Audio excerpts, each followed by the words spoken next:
Good afternoon, everyone. Good afternoon. Yeah, as what Chris has said, I'm the General Manager for Corporate Security Sarawak Energy. So we are talking about employees' motivation during MCO in the course of COVID-19 pandemic. My presentation will focus on how me and my team deal with the current situation of COVID-19. Yeah, but before that, just a brief background of the situation in Malaysia as of yesterday. Okay, from the above statistics, uh, out of 6,819 positive cases, 5,351 have been discharged with 112 deaths so far. The number of daily cases being reported has also reduced in recent days. We are slowly flattening the curve since the Movement Control Order, or MCO, was enforced in Malaysia since March 18. Steps taken since the first MCO include closure of our borders, screening and sampling of individuals, active case detection, and targeted approach involving high-risk groups. The downward trend is encouraging, but the public has been reminded not to be complacent, and it is everyone's responsibility to curb the transmission of COVID-19 by maintaining good hygiene, practicing social distancing, and strictly adhering to the SOPs. Okay, earlier this week, Sarawak's Chief Minister announced the post-COVID-19 exit economic strategy up to 2030 for our state to remain resilient in adapting to the new normal and to promote future economic growth and development. Anchored on digital economy and environmental sustainability as the two core principles, it also highlights renewable energy as fuel of the future, including hydropower, solar, biomass, hydrogen, and biogas to generate electricity to achieve a balanced energy mix and reduce carbon emissions. Our energy will continue to play an important role to support our government in materializing the plans and ambitions for post-COVID-19 in the new normal. Okay, so we have had to make many changes in the way we work. Yeah, some of these work practices include greater use of our collaborative tools for just working from home and the implementation of stronger social distancing guidelines at work. This also includes the introduction of a new work arrangement, NWA, for going back to the workplace with three primary objectives. Number one, ensuring that our people are not exposed unnecessarily to the risk of COVID-19. Number two, doing our part as responsible citizens in sustaining efforts to break the chain of transmission of COVID-19. And number three, ensuring reliable supply of electricity to our customers. Let me play a short video meant for our employees here. Okay.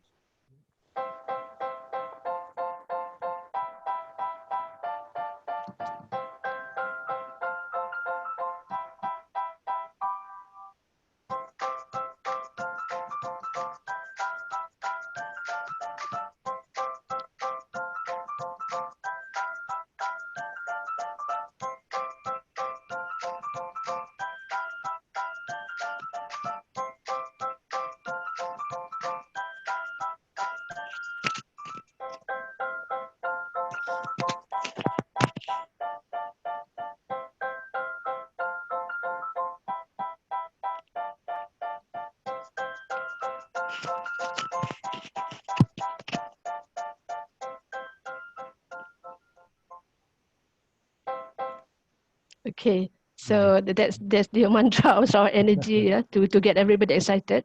So okay, the thing with the situation now is the employees are now segregated, either working from home or on site. What's more, this new way of working got implemented without any transition, which makes remote work extremely challenging for both companies and employees. The pandemic is revolutionizing the workplace. Teams are completely changing the way they are communicating and working.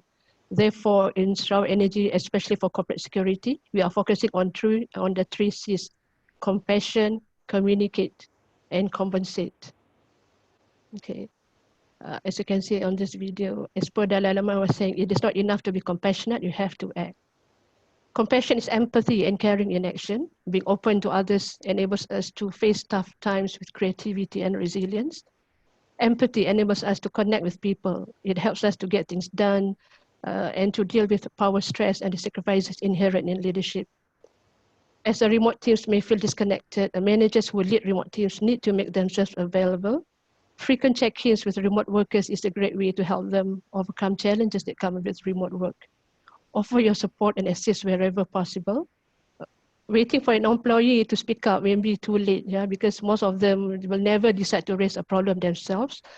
We won't always know whose lives we touch because actions can sometimes have unforeseen ramifications. What's important is that you do care and you do act.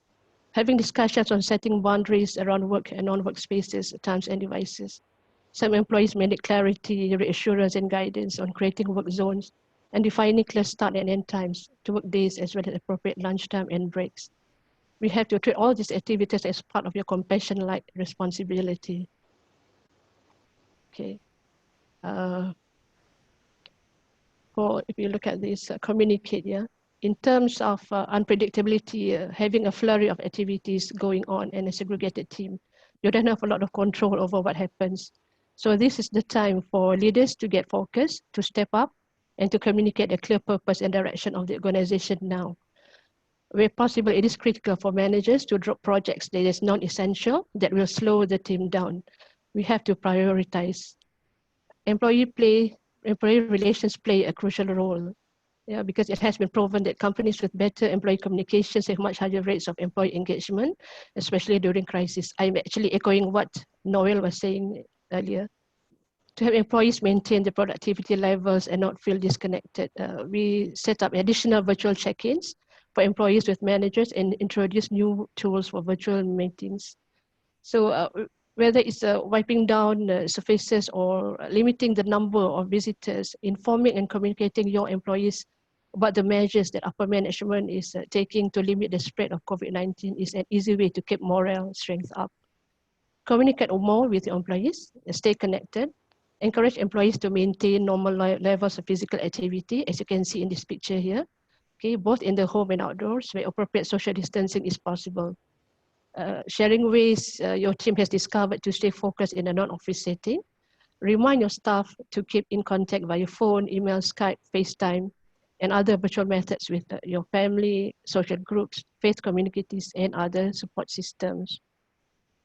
Okay, so we go to the last one. So this is my last slide. Okay.